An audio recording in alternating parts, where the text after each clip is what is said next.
World Health Organization on Thursday said both the Israeli military and the Palestinian militant group Hamas have agreed to abide by 3 separate short ceasefires in specific areas of the Gaza Strip to allow for a massive vaccination program to protect children from polio in the war-ravaged enclave. A 2-round polio vaccination campaign will actually start on the 1st of September. The WHO official overseeing the Palestinian territories said the campaign is due to start Sunday. Each pause in fighting will last 3 days, with hostilities halted between 6 a.m. and 3 p.m. local time each day. And we start in central Gaza for 3 days, followed by South Gaza, and then followed by the north of Gaza. The campaign comes after the WHO last week confirmed at least 1 baby has been paralyzed by the type 2 polio virus. It's the first such case in the territory in 25 years. The child, Abdul Rahman, is just days away from his first birthday. He should be learning to walk. His mother, Naveen Abu-Jidian, says he was born just weeks before the war began, and because they had been displaced from one place to another, he did not have all his routine infant vaccinations. Almost 2 months ago, she noticed something was wrong when her son couldn't crawl as usual. Suddenly, I found a boy vomiting. He stopped moving and had a fever. He also stopped walking and crawling. I took him to the Al-Aqsa Maltayas hospital, and I was told my son might have polio. He took antibiotics for 15 days, and they took some samples from him to Jordan. I got a call from the health ministry saying Abdul Rahman is the only child and the only detected case of polio until now.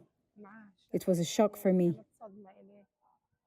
Naveen says she's in shock, especially as she says she's been told by doctors there's little more they can do for her son.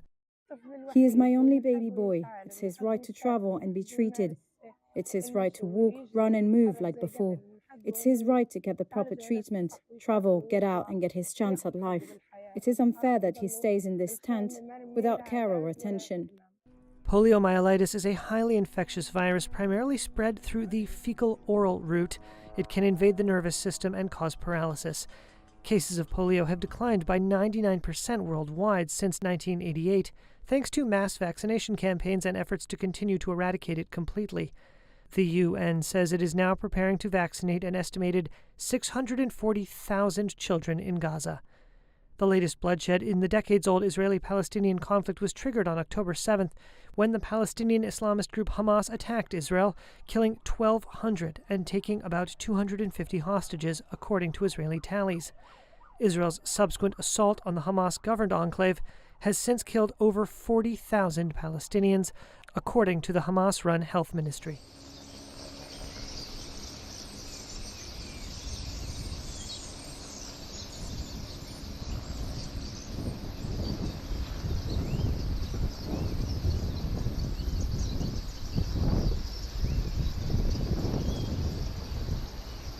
This is like something different, because normally we are in a stadium all together, all closed. While here we were in open air, in a special, with a special landscape around us, and we can say that was something different. I don't want to say it's better or worse, but something different.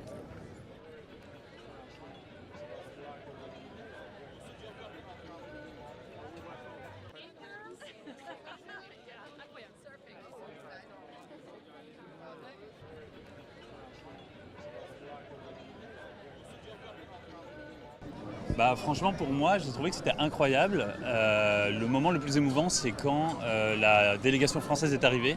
C'était incroyable, il y avait une ambiance de folie. C'était vraiment, vraiment cool.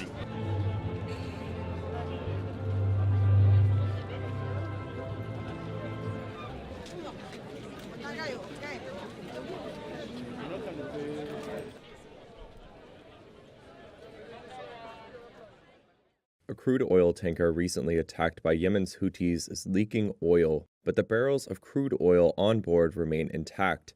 That's according to Pentagon spokesperson Sabrina Singh on Thursday. The tanker is carrying 1 million barrels of crude oil. Those barrels remain intact right now. The vessel itself is leaking some oil from where it was hit. There is still a fire going on, or multiple fires still burning on the ship itself. The Houthis also released a video Thursday said to show storming and burning of the Greek-flagged tanker Sunyon in the Red Sea. The vessel has been on fire since August 23rd. Reuters was not able to independently verify the date or location the video was filmed, but the tanker's visuals are consistent with Reuters' corroborating reports. On Wednesday, the Iran-aligned militants said they would allow salvage crews to tow the ship to safety, a move that may help avoid what experts warned could be a devastating spill of 150,000 tons of crude oil.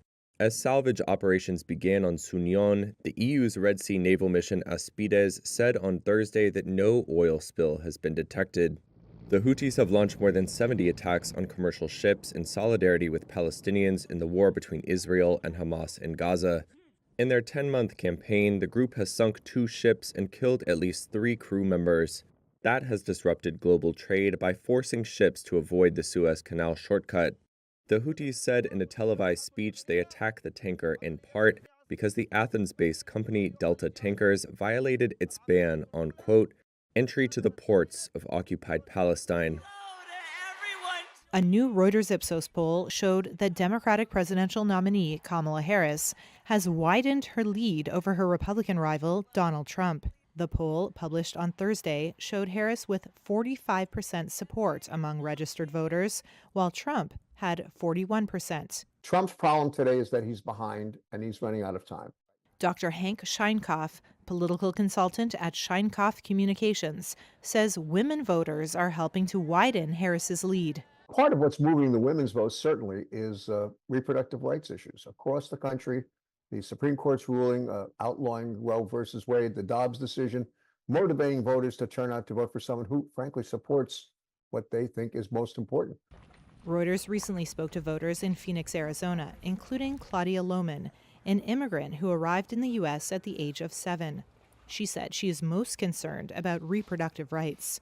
For me, it's Roe versus Wade. That is the thing that really upsets me the most. I've got nieces who are very, very young, and the fact that they are growing up with less rights than I did, is just tremendously terrible. And that is the one driving force that I've got in this election season for me.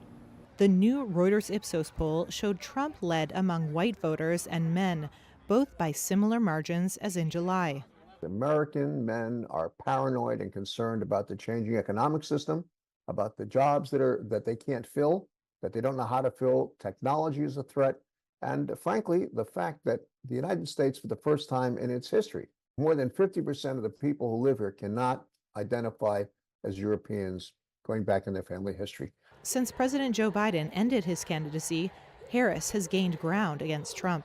But in the 7 states where the 2020 election was closest, Wisconsin, Pennsylvania, Georgia, Arizona, North Carolina, Michigan, and Nevada, Trump had a 45 to 43% lead over Harris in the latest poll. And she's got to somehow convince middle-class Americans, whether they're black, white, or Latino, or Asian for that matter, that she has their best interests at heart long term.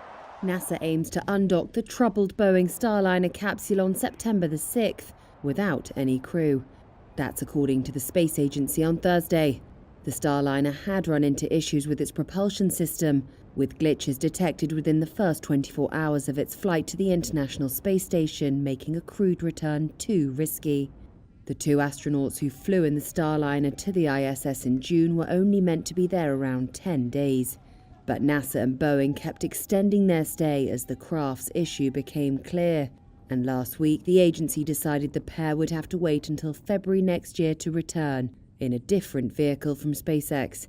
NASA says the Starliner's uncrewed return is expected to take about 6 hours, with ground teams guiding the spacecraft through undocking, re-entry, and landing at White Sands Space Harbor in New Mexico. The agency also said the Starliner has previously completed 2 prior uncrewed entries and landings during orbital flight tests. Meanwhile, on Wednesday, the U.S. Federal Aviation Administration grounded SpaceX's Falcon 9 rocket. It follows the failure of a routine landing attempt during a Starlink mission, and this marks the 2nd time the FAA has grounded SpaceX this year. It may also delay SpaceX's Polaris Dawn mission, which plans to send 4 private astronauts on the first commercial spacewalk. OpenAI could soon have some big new backers. Media reports say Apple and Nvidia are in talks to join a new fundraising round for the ChatGPT maker. The Wall Street Journal first reported the iPhone maker's interest, while Bloomberg reported on Nvidia's potential involvement. There was no immediate comment from any of the companies concerned. But OpenAI has become increasingly important to Apple, which is bringing ChatGPT to its phones. The exact amounts that it and others might invest remain undisclosed. Microsoft, which is OpenAI's top strategic investor, is also expected to be involved in the new funding. Overall, it's thought the round could value the chatbot maker at over $100 billion, around $20 billion up on a February estimate. Separately Thursday, OpenAI said ChatGPT now had more than 200 million weekly users. That's double the number late last year, and comes less than 2 years after the bot was launched.